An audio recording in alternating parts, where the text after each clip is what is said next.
कोण येणार आहे? या ठिकाणी प्रचाराचा शुभारंभ करण्यासाठी आणि माझी उमेदवारी जाहीर करण्यासाठी माननीय प्रकाशअण्णा शेंडगे, त्यांच्यासोबत माननीय टी.पी. मुंडे, त्याचबरोबर माननीय भावस्कर साहेब आणि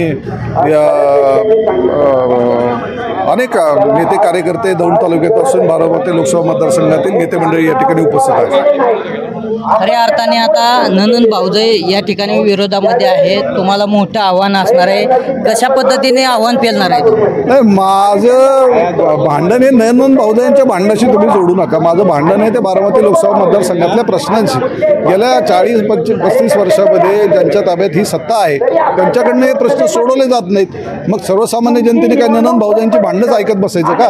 TV मालिका त्याला भरपूर आहेत. त्याच्यामुळं म्हणजे त्यांनी तो विषय सोडून खरं तर सर्वसामान्यांच्या प्रश्नाकडे जरूर लक्ष द्यावं आणि त्याच्यावर आपली मतं व्यक्त करावी. या बारामती लोकसभा मतदारसंघामध्ये काय काय आव्हानं आहेत? मुळात पाणी प्रश्न पहिला आहे. दुसरा नागरीकरणाचा या बारामती लोकसभा मतदारसंघामध्ये खूप मोठा प्रश्न आहे. आंतरराष्ट्रीय विमानतळाचा प्रश्न गेली 20 वर्ष झालं तात्काळ त्या ठिकाणी पडलेला आहे. रेल्वेचे प्रश्न आहेत. आमच्याकडनं एक शटल जाते, ती शटल अक्षरशः पुणे स्टेशनपर्यंत जात नाही.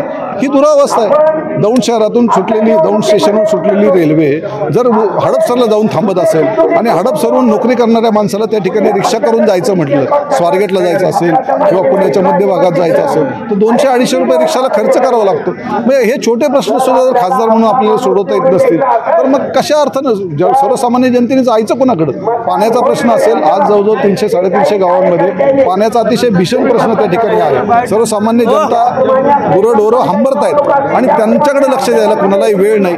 हजार रुपयाला टँकर त्या ठिकाणी विकत घ्यावा लागतो रोज आणि त्याच्या माध्यमातून त्यांना या प्रश्नांवर स्वतः मार्ग काढावा लागतो. तर ही दुरावस्था आहे, ते दूर करण्यासाठी आम्हाला हा लढा उभा राहावा लागलेला आहे. सुप्रिया सुळे 3 वेळा 3 टर्म या लोकसभा मतदारसंघाच्या खासदार राहिलेले आहेत. त्यांनी आव्हान लोकसभेमध्ये होते ते केलेले नाहीत, असं प्रश्न सोडवले नाहीत असं वाटतंय का तुम्हाला?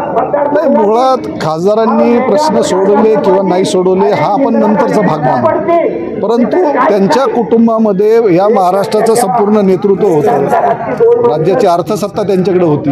मग ह्या प्रश्नांना न्याय देण्यासाठी त्यांनी काय केलं हा प्रश्न सर्वसामान्य जनता आता विचारते आणि त्यांना पर्याय पाहिजे आणि समर्थ पर्याय पाहिजे. नुसता पर्याय असून उपयोग नाही. सर्वसामान्य जनतेच्या सर्व भूमिकेला न्याय देणारा पर्याय त्यांना पाहिजे आणि तो पर्याय देण्यासाठीची काय भूमिका आहे ती सर्वसामान्याची भूमिका म्हणून आम्ही निवडणूक लढवतो. खऱ्या अर्थाने या बारामती लोकसभा मतदारसंघामध्ये मोठ्या प्रमाणामध्ये ओबीसी मतदार आहे. तुम्हाला कितपत वाटतंय की ओबीसी समाज आपल्या मागे राहील? नाही, एक लक्षात घ्या, ओबीसी किंवा SC ST किंवा सर्वसाधारण जे मतदार आहेत सर्वांचे प्रश्न हे सामाजिक आहेत.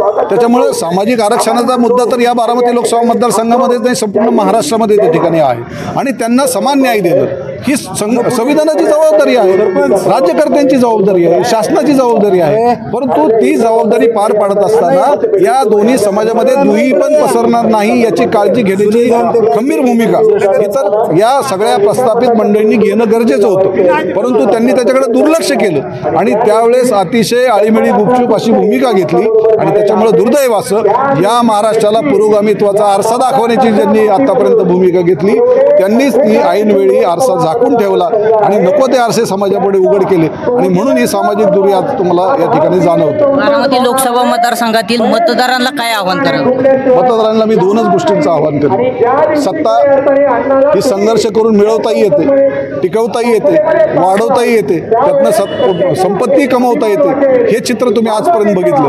परंतु उद्याच्या काळामध्ये प्रश्न सोडवण्यासाठी सर्वसामान्य कार्यकर्ता झपाटून कसा काम करतो हेही तुम्हाला चित्र बघायला मिळेल.